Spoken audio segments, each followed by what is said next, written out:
जय हिंद दोस्तों, मैं हूं देवदत्त मिश्रा। आप सबको सुप्रभात। आज है 19 जनवरी और शुरू करते हैं करंट अफेयर की सीरीज प्रश्नों के माध्यम से। आपके सामने पहला प्रश्न है, फाइनेंशियल स्टेबिलिटी रिपोर्ट कौन प्रकाशित करता है? बजट सेशन शुरू होने वाला है, इसलिए इस रिपोर्ट की बड़ी चर्चा है। किस रिपोर्ट की? फाइनेंशियल स्टेबिलिटी रिपोर्ट की। कौन प्रकाशित करता है? नीति आयोग, भारतीय रिजर्व बैंक, अंतर्राष्ट्रीय मुद्रा कोष या विश्व बैंक? इस प्रश्न का सही जवाब क्या है? भारतीय रिजर्व बैंक। क्या है? भारतीय रिजर्व बैंक। जानते हैं नीति आयोग के बारे में। नीति आयोग क्या है? नीति आयोग की स्थापना भारत के प्रधानमंत्री ने की थी। इसने योजना आयोग की जगह ली। किसकी जगह ली? योजना आयोग की जगह ली। नीति आयोग के वर्तमान अध्यक्ष कौन है? नीति आयोग के वर्तमान अध्यक्ष है प्रधानमंत्री श्री नरेंद्र मोदी। अगर आपसे परीक्षा में प्रश्न पूछा जाए कि नीति आयोग के अध्यक्ष कौन है, तो आपका जवाब क्या होगा? नीति आयोग के अध्यक्ष है प्रधानमंत्री श्री नरेंद्र मोदी, क्योंकि नीति आयोग का जो अध्यक्ष होता है वो कौन होता है? प्रधानमंत्री होता है। नीति आयोग के उपाध्यक्ष कौन है? नीति आयोग के उपाध्यक्ष हैं राजीव कुमार।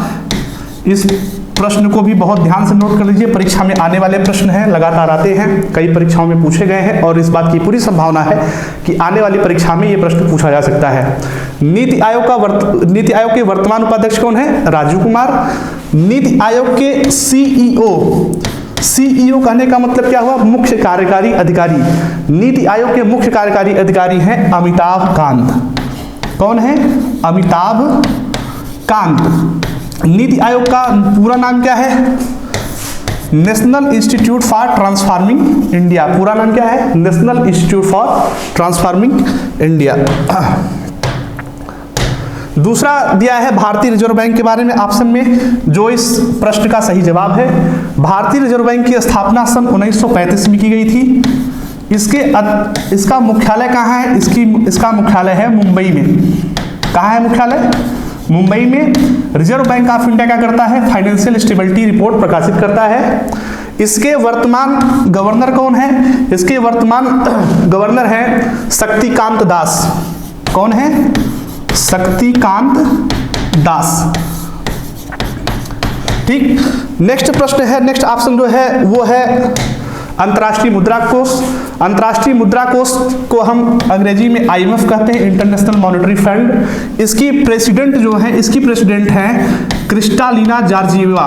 कौन है? Kristalina Georgieva. ध्यान दीजिएगा, एक प्रश्न में ही इतने महत्वपूर्ण प्रश्न छुपे हुए हैं कि आपने एक बार इस वीडियो को अच्छे से देख लिया तो आपके समझ लीजिए परीक्षा में आने वाले 10 संभावित प्रश्न आपको क्या हो गए? कंठस्थ हो गए, तैयार हो गए। अंतर्राष्ट्रीय मुद्रा कोष की वर्तमान प्रेसिडेंट कौन है? Kristalina Georgieva. एक बात और ध्यान देना है, अंतर्राष्ट्रीय मुद्रा कोष यानी IMF की वर्तमान चीफ इकोनॉमिस्ट जो हैं, कौन? मुख्य अर्थशास्त्री। क्या बोलते हैं? Chief economist. वो कौन है? इंडियन है। कौन है? उनका क्या नाम है? गीता गोपीनाथन। क्या नाम है? गीता गोपीनाथ। ये कौन है? ये इंडियन है, चेन्नई की रहने वाली थी। इस समय क्या है? अंतर्राष्ट्रीय मुद्रा कोष में चीफ इकोनॉमिस्ट है। नेक्स्ट क्या है? नेक्स्ट है विश्व बैंक। विश्व बैंक का मुख्यालय कहाँ है? विश्व बैंक का मुख्यालय है वाशिंगटन DC। और IMF का भी हेडक्वार्टर कहाँ है? Washington DC। अंतर्राष्ट्रीय मुद्रा कोष भी एक इसी से मिलती जुलती रिपोर्ट प्रकाशित करता है। उसका क्या नाम है? उसका नाम है global financial stability report. Reserve bank कौन रिपोर्ट प्रकाशित करता है? Financial stability report. और IMF कौन रिपोर्ट प्रकाशित करता है? Global financial stability report. ठीक है, चलते हैं नेक्स्ट सुर्खियों की ओर। नेक्स्ट अपनी सुर्खी क्या है और उस पर किस प्रकार के प्रश्न पूछे जा सकते हैं? अपनी दूसरी सुर्खी है, आप अखबार में पढ़ रहे होंगे, भारत की जासूसी में जुटा चीन। दक्षिण चीन सागर के बाद हिंद महासागर पर वर्चस्व की तैयारी में ड्रैगन। आप जान रहे हैं भारत और चीन के बीच इस समय LAC पर जो है बड़ी तनातनी बढ़ी हुई है। गलवान में हिंसक झड़प भी हो चुकी है, जिसमें भारत के लगभग 20 जवान मारे जा चुके थे और चीन के भी कुछ जवान मारे गए हैं। इस संदर्भ में प्रश्न पूछा गया है। प्रश्न का क्या नाम? प्रश्न क्या है? इंडोनेशिया की राजधानी कौन सी है? इंडोनेशिया की राजधानी क्या है? बैंकॉक है, जकार्ता है, हेग है, मनीला है। तो इसका सही जवाब क्या है? इंडोनेशिया की राजधानी क्या है? जकार्ता। थोड़ा सा जानते हैं LAC के बारे में। किसके बारे में? सॉरी, दक्षिण चीन सागर के बारे में अभी देखते हैं, एलएसी के बारे में हम बाद में देख लेंगे। दक्षिण चीन सागर कहाँ है और उसके सामरिक महत्व क्या है, ये आप मैप देख रहे होंगे, ग्लोब है पूरा, ये भारत है, ये जो पोजीशन है ये क्या है, ये है इंडियन ओशियन। क्या है? इंडियन ओशियन, यानी इसको क्या कहते हैं, हिंद महासागर कहते हैं। क्या कहते हैं? हिंद महासागर। ये देख रहे हैं आप, पूरा इंडिया है। ये इतना कौन है? बांग्लादेश है, ये म्यांमार है, ये थाईलैंड है, यहाँ क्या है? मलेशिया है। ये जो एरिया है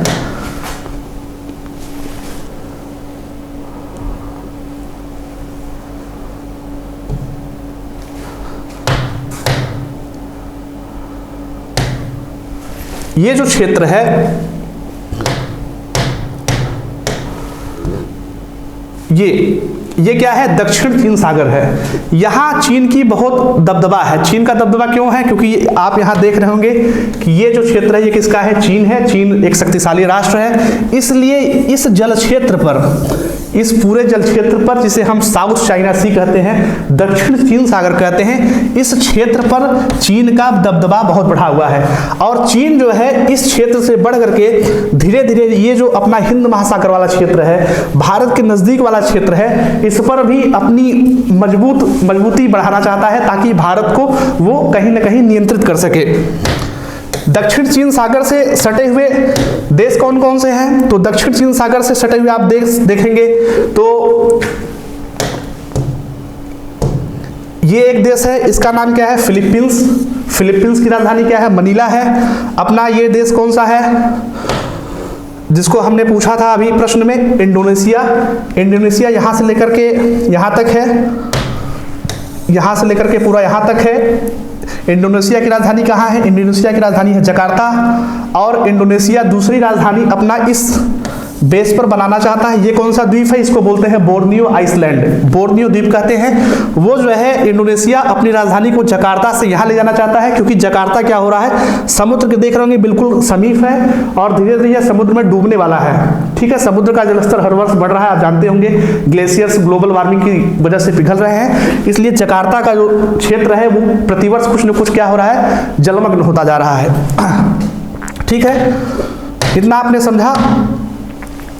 अब चलते हैं अपने प्रश्न की तरफ कि हमारा प्रश्न क्या था। प्रश्न क्या था? इंडोनेशिया की राजधानी क्या है? तो इंडोनेशिया की राजधानी क्या है? सही ऑप्शन क्या है? जकार्ता।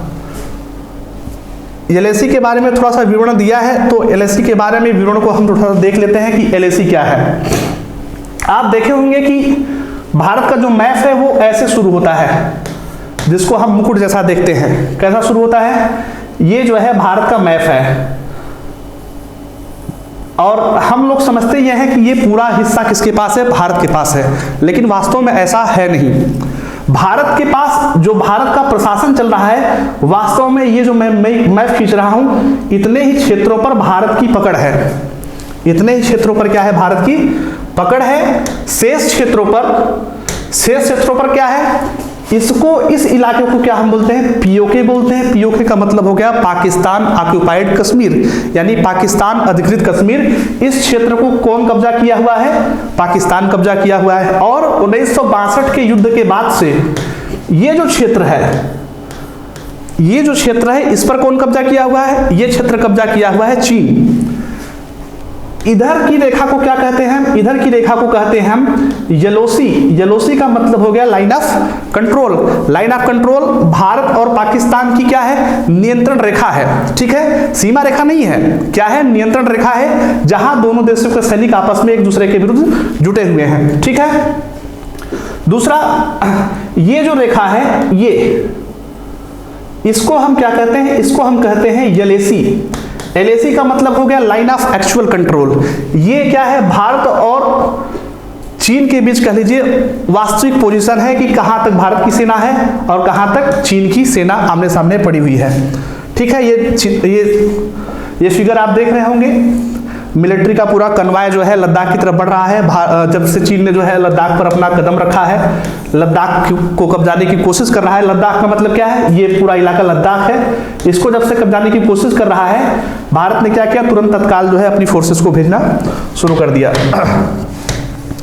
नेक्स्ट प्रश्न चलते हैं। नेक्स्ट प्रश्न क्या है, नेक्स्ट सुर्खी क्या है? नेक्स्ट सुर्खी है गरीब देशों को वैक्सीन न मिलने से WHO नाखुश। कहा वैक्सीन राष्ट्रवाद हमारी नैतिक विफलता। क्या कहा? वैक्सीन राष्ट्रवाद हमारी नैतिक विफलता।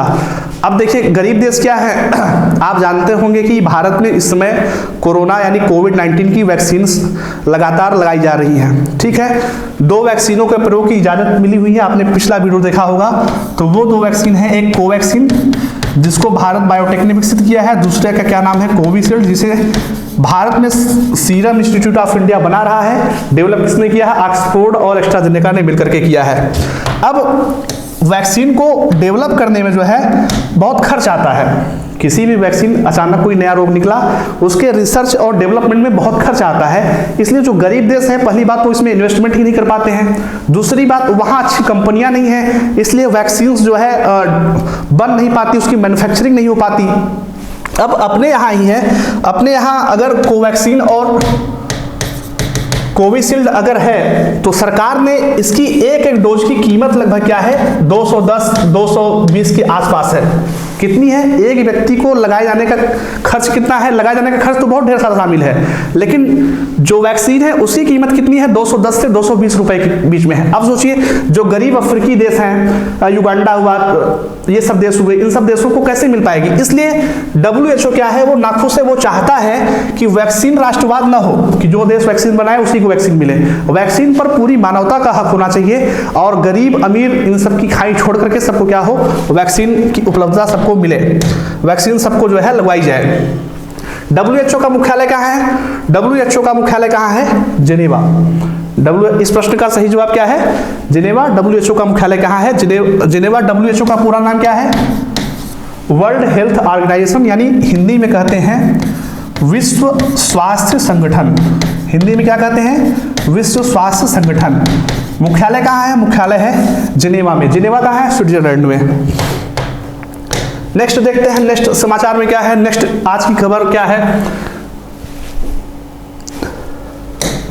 नेक्स्ट है भारत ने चाबहार के लिए भेजी 2 हैवी क्रेन। जल मार्ग मंत्री ने कहा चाबहार एक रणनीतिक बंदरगाह है।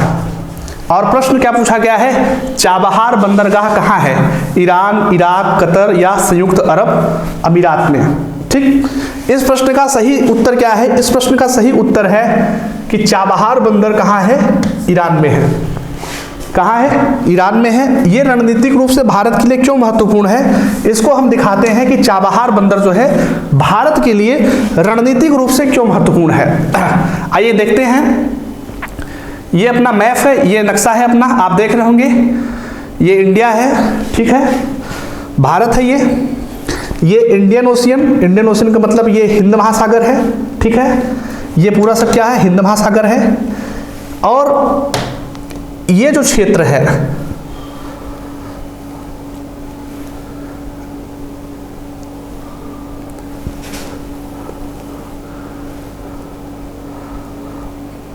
ये क्षेत्र आप देख रहे होंगे,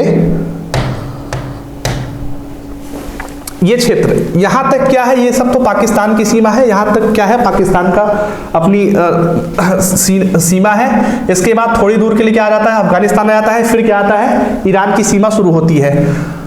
यहां जो है पाकिस्तान का ग्वादर एयरपोर्ट है, ग्वादर पोर्ट है, ग्वादर बंदरगाह है। किसका है? पाकिस्तान का। और उसका उपयोग कौन करता है? उसका उपयोग करता है चीन। किसके तहत? CPEC के तहत। CPEC का पूरा नाम क्या है? China Pakistan economic corridor. यानी चीन ने पाकिस्तान से ये बंदरगाह किया है डेवलप करने के नाम पर, यहाँ पूरा क्षेत्र क्या किया है? कब्जा लिया है, ताकि वो इस क्षेत्र से निकलने वाले आयल्स को, ये अपना जो पूरा क्षेत्र है ये क्या है? अरब है, यहाँ तेल की सप्लाई होती है, यहाँ से तेल का उत्पादन होता है और यहीं से पूरे विश्व का क्या होता है? तेल हर जगह जाता है। चाइना को क्या है दिक्कत होती है? चाइना आप देखेंगे तो चाइना कहाँ है? चाइना यहाँ है। अब यहाँ से इस तेल को जो है इस रास्ते पर ले जाने के लिए उसको बहुत लंबी दूरी का सामना करना पड़ता है, ठीक है। और दूसरे जो उसके ये क्षेत्र हैं, ये सब जो क्षेत्र है चाइना के, ये सब क्षेत्र जो है विकास से अछूते रह गए हैं। इसलिए चाइना ने क्या किया, इन सब क्षेत्रों में विकास की गति को बढ़ावा देने के लिए पाकिस्तान के साथ जो है चाइना पाकिस्तान इकोनॉमिक कॉरिडोर का समझौता किया कि यहां से इस पोर्ट से जो सामान डायरेक्ट यहां से आएगा, इससे लदते हुए सब कहां पहुंच जाएगा, इन सब प्रांतों में आसानी से पहुंच जाएगा और इन सब क्षेत्रों को क्या कर दिया जाएगा, इन सब के क्षेत्रों का विकास हो सकेगा। भारत की चिंता क्या है, भारत ये मानता है कि अगर चाइना भारत के इतने करीब, अभी तो काफी दूर है, यहां है, सीमाओं पर है, सीमाओं पर होने का मतलब ये जो क्षेत्र है पूरा पर्वतीय क्षेत्र है, यहां से अटैक करना काफी मुश्किल है। लेकिन अगर वो यहां भी सैनिक अपना बेस बना लेगा तो यहां से सीधे क्या करेगा, भारत पर अटैक करेगा। इसलिए भारत, एक तो कारण ये हो गया सीपीईसी का विरोध करने का, दूसरा सीपीईसी के विरोध करने का कारण ये है कि ये जो है भारत के जम्मू और कश्मीर क्षेत्र से गुजरता है, भारत के जम्मू कश्मीर क्षेत्र से गुजरता है जो भारत का हिस्सा है, लेकिन कहां है, पीओके क्षेत्र में है, पाकिस्तान अधिकृत क्षेत्र में है। अच्छा, इसलिए भारत ने इस चाइना के इस चाल को काउंटर करने के लिए ईरान के साथ समझौता किया कि ये जो बंदरगाह है इसको क्या कहते हैं, चाबहार बंदरगाह, इसी जगह पर लोकेट है चाबहार बंदरगाह। इस बंदरगाह को भारत क्या कर रहा है, डेवलप कर रहा है।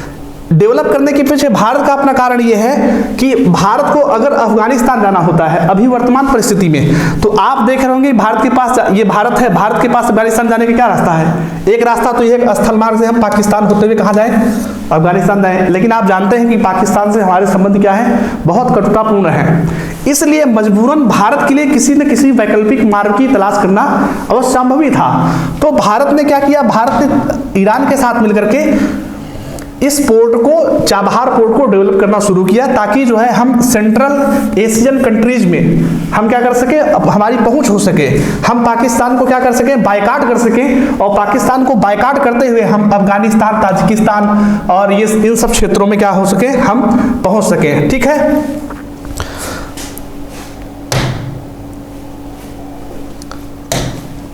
यानी चाबहार बंदरगाह कहाँ है, चाबहार बंदरगाह कहाँ है, ईरान में है। ईरान की राजधानी क्या है, ईरान की राजधानी है तेहरान। दूसरा है इराक, इराक की राजधानी क्या है, इराक की राजधानी है बगदाद। कतर, कतर की राजधानी क्या है, दोहा। और संयुक्त अरब अमीरात की राजधानी क्या है, जानते रहिए, काम देता है, परीक्षाओं में पूछा जाता है। संयुक्त अरब अमीरात की राजधानी है अबू धाबी। दुबई शहर आप जानते होंगे बहुत अच्छे तरीके से, काफ़ी लोग दुबई अपने यहाँ भारत से जाते हैं, तो वो कहाँ है, वो संयुक्त अरब अमीरात में है। कहाँ स्थित है, संयुक्त अरब अमीरात में। नेक्स्ट प्रश्न क्या है, नेक्स्ट प्रश्न है आज के समाचार में शामिल है, गणतंत्र दिवस परेड में पहली बार शामिल होगा राफेल। पहली बार शामिल क्यों होगा, क्योंकि अभी अभी तो राफेल आया ही है। युद्धक विमान दिखाएगा vertical Charlie formation, vertical Charlie formation में जो है ये परेड में शामिल होगा। प्रश्न है, गणतंत्र दिवस 2021 परेड के मुख्य अतिथि कौन थे जिनका कोरोना के बढ़ते मामलों के कारण प्रस्तावित आगमन क्या हो गया, रद्द हो गया। तो आप जानते होंगे कि भारत में यह परंपरा चली आ रही है कि गणतंत्र दिवस परेड पर किसी राष्ट्राध्यक्ष को क्या किया जाता है, आमंत्रित किया जाता है, ताकि हम उस देशों के साथ जो है संबंध को क्या कर सके, मधुर कर सके। तो 2021 परेड के लिए, गणतंत्र दिवस 2021 परेड के लिए, यानी जो आने वाली 26 जनवरी है 2021, उस परेड के लिए ब्रिटेन के प्रधानमंत्री बोरिस जॉनसन को क्या किया गया था, आमंत्रित किया गया था। उनका कार्यक्रम सुनिश्चित हुआ था कि बोरिस जॉनसन गणतंत्र दिवस 2021 पर भारत के क्या रहेंगे, मुख्य अतिथि रहेंगे। लेकिन आप जानते होंगे कि ब्रिटेन में कोरोना वायरस का नया स्ट्रेन आ गया है, यानी कोरोना वायरस का एक अलग प्रकार का वायरस आ गया है, इस वजह से वहां स्थिति बड़ी गंभीर हो गई है। इसलिए प्रधानमंत्री बोरिस जॉनसन का प्रस्तावित दौरा क्या हो गया है, रद्द हो गया है। ठीक है, यानी इस बार गणतंत्र दिवस 2021 पर भारत में कोई भी राष्ट्राध्यक्ष परेड में शामिल नहीं रहेगा। इमैनुअल मैक्रो कहाँ है, फ्रांस के राष्ट्रपति हैं। सिरिल रामफोसा राष्ट्रपति कहाँ है, दक्षिण अफ्रीका के। ये 2019 का मतलब 26 जनवरी 2019 की जो परेड हुई थी, यानी गणतंत्र दिवस 2019 की परेड के मुख्य अतिथि कौन थे, सिरिल रामफोसा थे। सिरिल रामफोसा कौन थे, दक्षिण अफ्रीका के राष्ट्रपति थे। दक्षिण अफ्रीका। नेक्स्ट क्या है, जायर बोल्सोनारो। जायर बोल्सोनारो 2020 26 जनवरी 2020 यानी बीते हुए गणतंत्र दिवस के परेड के मुख्य अतिथि भारत के कौन थे? Jair Bolsonaro. जायर बोल्सोनारो कहाँ के राष्ट्रपति हैं? ब्राजील के राष्ट्रपति हैं। ब्राजील कहाँ पड़ता है? ब्राजील पड़ता है दक्षिण अमेरिका महाद्वीप में। कहाँ पड़ता है? दक्षिण अमेरिका महाद्वीप में। थोड़ा सा अगर हम मैप देखना चाहें तो देख लेते हैं कि ब्राजील कहाँ पड़ेगा। ब्राजील दक्षिण अमेरिका महाद्वीप का सबसे बड़ा राष्ट्र है। कहाँ का सबसे बड़ा राष्ट्र है? दक्षिण अमेरिका महाद्वीप का। ये उत्तरी अमेरिका महाद्वीप है जहाँ क्या रहते हैं? अमेरिका है सबसे शक्तिशाली विश्व की सबसे बड़ी आर्थिक शक्ति कौन है? अमेरिका है। ये कहाँ है? उत्तरी अमेरिका महाद्वीप में। लेकिन ब्राजील कहाँ है? ब्राजील है जो है दक्षिणी अमेरिकी महाद्वीप में। ये है दक्षिणी अमेरिकी महाद्वीप। ये आप देख रहे होंगे ये क्या है? ये है ब्राजील। ब्राजील दक्षिणी अमेरिकी महाद्वीप का सबसे बड़ा क्या है? राष्ट्र है क्षेत्रफल के मामले में। ठीक है,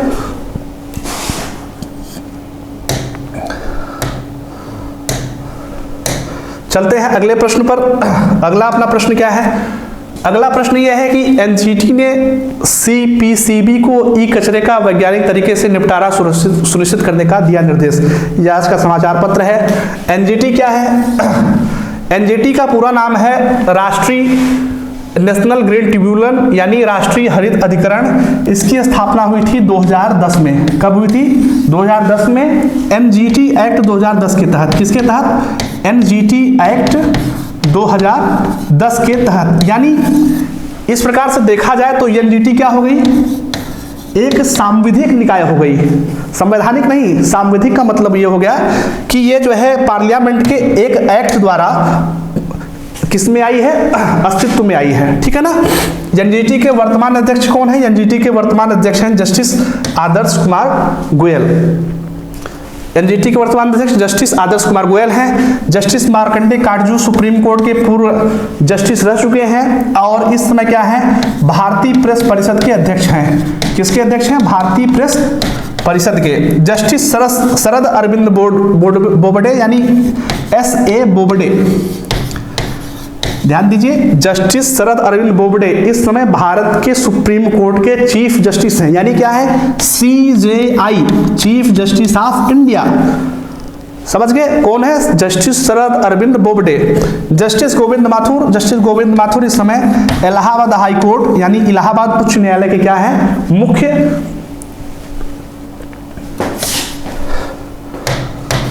मुख्य जस्टिस हैं। ठीक है, अपना नेक्स्ट प्रश्न है LAC पर चीन कर रहा तेजी से निर्माण भारतीय पैसेंजर। भारत और चीन निम्नलिखित में से किस समूह में शामिल नहीं है? भारत और चीन, थोड़ा सा ध्यान देते हैं। अभी LAC पर जो है भारत और चीन की तनातनी चल रही है, इसलिए भारत और चीन के संबंध जो है बहुत खराब हो गए हैं।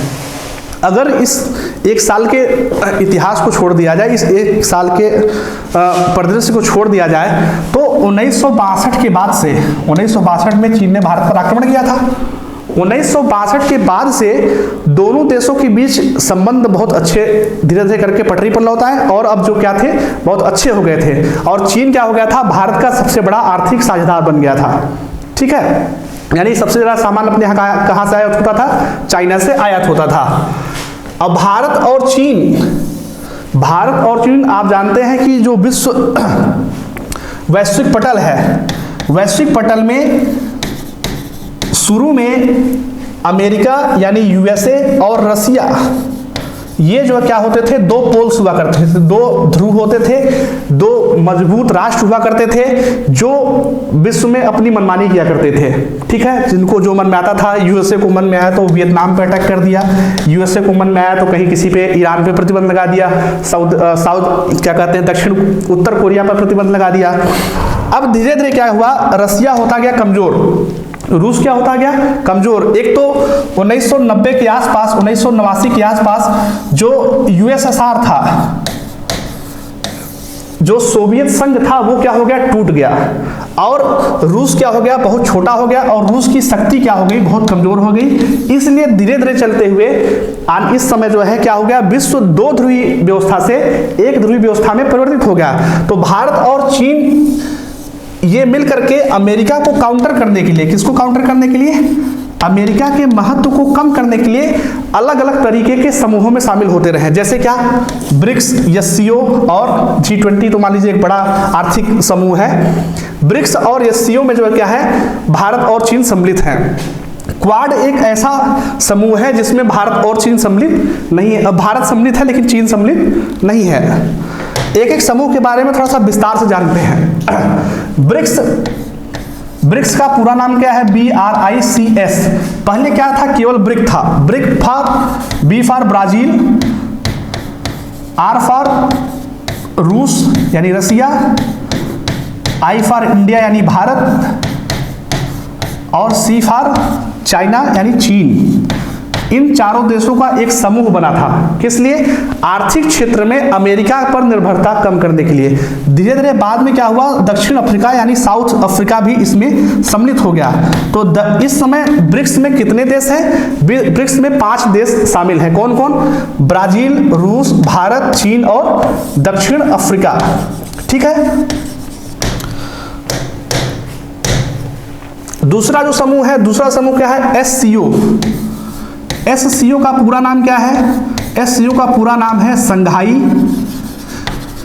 कोऑपरेशन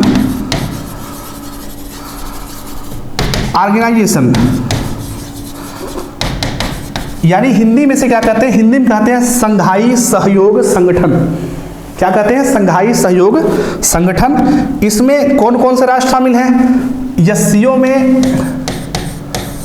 भारत शामिल है, पाकिस्तान सम्मिलित है। भारत और पाकिस्तान दोनों को एक साथ जो है SCO में सम्मिलित किया गया था। चीन सम्मिलित है, रूस सम्मिलित है, ताजिकिस्तान सम्मिलित है, कजाकिस्तान सम्मिलित है, उज्बेकिस्तान सम्मिलित है। यानी सेंट्रल एशिया का केवल एक महत्वपूर्ण देश जिसको कहते हैं तुर्कमेनिस्तान, क्या कहते हैं, तुर्कमेनिस्तान को छोड़ करके बाकी सेंट्रल एशिया के जो देश हैं, मध्य एशिया के जो देश हैं, वो क्या है, SCO में सम्मिलित हैं। SCO भारत के लिए क्यों महत्वपूर्ण है, क्योंकि SCO देशों के पास खनिज का ढेर सारा भंडार पड़ा हुआ है, परमाणु का ढेर सारा भंडार पड़ा हुआ है, जो भारत के लिए क्या है, बहुत महत्वपूर्ण है। मिनरल्स क्या है, भारत के लिए बहुत महत्वपूर्ण है। इसलिए भारत इस SCO के संगठन में सम्मिलित होने का कई वर्षों से प्रयास कर रहा था। आखिरकार जो है भारत और पाकिस्तान को, दोनों को एक साथ सम्मिलित कर लिया गया। ठीक है। क्वाड क्यों बनाया गया, क्वाड एक पहले तो शुरू में इनफॉर्मल व्यवस्था थी जिसमें 4 राष्ट्र शामिल थे। क्वाड का आप हिंदी समझते होंगे तो चतुर्भुज से होता है। चतुर्भुज का मतलब क्या हो गया, 4 राष्ट्र। अभी आपको हम मैप में दिखाते हैं कि इस बात का क्या मतलब है, क्वाड का क्या मतलब है। ये देखेंगे, ये अपना मैप है।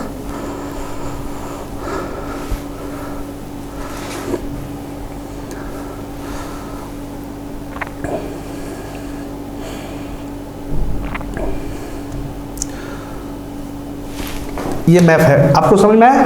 ये क्या है, ये है इंडिया, ये क्या है ऑस्ट्रेलिया, ये क्या है जापान और क्या है ये यूएसए का मतलब संयुक्त राज्य अमेरिका। इस क्षेत्र को, इस पूरे क्षेत्र को, किस पूरे क्षेत्र को, इस पूरे क्षेत्र को, इस पूरे क्षेत्र को, यहाँ चूंकि हिंद महासागर है, यहाँ क्या है, इधर क्या है, प्रशांत महासागर है, तो इस पूरे क्षेत्र को हम कहते हैं इंडो पैसिफिक। क्या कहते हैं, इंडो पैसिफिक। इंडो पैसिफिक कहने का मतलब हिंद प्रशांत क्षेत्र कहा जाता है। क्या कहा जाता है, हिंद प्रशांत क्षेत्र कहा जाता है इस पूरे क्षेत्र को। यहाँ हिंद महासागर है, यहाँ कौन सा महासागर है, प्रशांत महासागर है। इस पूरे क्षेत्र पर आप देखे होंगे ये चीन है।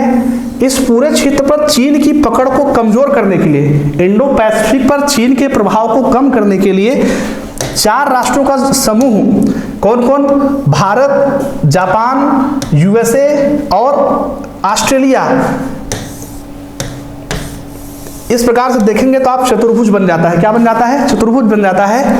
ये चारों राष्ट्रों का एक समूह बना, किसको काउंटर करने के लिए, इस पूरे क्षेत्र पर चीन के प्रभाव को नियंत्रित करने के लिए कि चीन इस क्षेत्र का दादा न बन जाए और इस क्षेत्र में किसी के ऊपर भी विपत्ति आए या कोई भी अटैक आए तो चारों देश क्या सके, एक दूसरे का सहयोग कर सके। इसलिए क्वाड का क्या किया गया, गठन किया गया।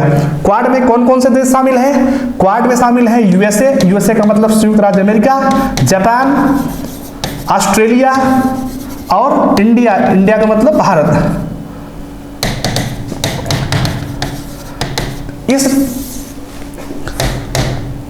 इस समूह में क्या है, चीन सम्मिलित नहीं है, बल्कि ये क्या है, चीन के विरुद्ध बनाया गया समूह है। किसके विरुद्ध बनाया गया है, चीन के विरुद्ध बनाया गया समूह है। G20 जो है 20 राष्ट्रों का समूह है, जिसमें भारत भी सम्मिलित है, चीन भी सम्मिलित है। यानी इन चारों विकल्पों में आप देखेंगे तो ब्रिक्स में भी भारत और चीन है, SCO में भी भारत और चीन है, G20 में भी भारत और चीन है। केवल क्वाड ऐसा है जिसमें चीन नहीं है, भारत है लेकिन चीन नहीं है, क्योंकि ये चीन के विरुद्ध ही भारत, USA, ऑस्ट्रेलिया और जापान द्वारा बनाया गया समूह है। अगला है, केंद्रीय शिक्षा मंत्री ने JEE और नीट की परीक्षा देने वाले छात्रों के संशय को किया दूर। कैसा संशय कि JEE आप जानते हैं, IIT JEE, Indian institute of technology, भारतीय प्रौद्योगिक संस्थान में एडमिशन लेने के लिए JEE एग्जाम का आयोजन कराया जाता है, JEE मेंस और JEE एडवांस के नाम से। नीट क्या है, मेडिकल जो एग्जाम्स होते हैं, डॉक्टर बनने के लिए, MBBS का कोर्स करने के लिए जो एग्जाम्स होते हैं, वहाँ नीट का आयोजन कराया जाता है। उसके जरिए ही मेडिकल कॉलेजों में स्टूडेंट्स का प्रयोग क्या होता है, एडमिशन होता है। केंद्रीय शिक्षा मंत्री ने इनकी परीक्षा देने वाले छात्रों को अश्योर किया है कि आप घबराइए मत, जितना आपका सिलेबस पढ़ाया गया है या जितना आपका सिलेबस CBSE का सिलेबस छोटा किया गया है उसी से प्रश्न आएंगे, उसके बाहर से प्रश्न नहीं आएंगे। तो पूछा जा रहा है, इस संदर्भ में प्रश्न पूछा जा रहा है कि भारत के वर्तमान शिक्षा मंत्री कौन है। तो भारत के वर्तमान शिक्षा मंत्री ये है, इनका नाम क्या है, रमेश पोखरियाल निशंक। क्या नाम है, रमेश पोखरियाल निशंक। डॉक्टर हर्षवर्धन ऑप्शन में है। डॉक्टर हर्षवर्धन क्या है, डॉक्टर हर्षवर्धन ये स्वास्थ्य मंत्री हैं,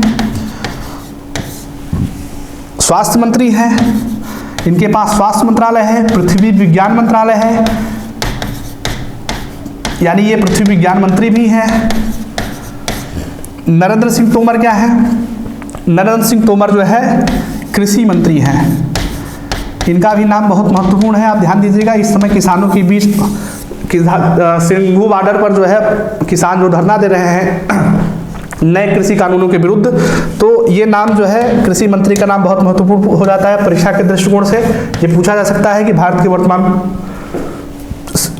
कृषि मंत्री कौन है, तो भारत के वर्तमान कृषि मंत्री है नरेंद्र सिंह तोमर। आज का ये सेशन जो है यही समाप्त होता है। अगर आपको ये वीडियो पसंद आए तो प्लीज़ अपने दोस्तों को जरूर शेयर करें, सब्सक्राइब करें, लाइक करें और अधिक जानकारी के लिए अपनी वेबसाइट www.coaching.in पर लॉगिन करें, KOCHING.in। जय हिंद, नमस्कार।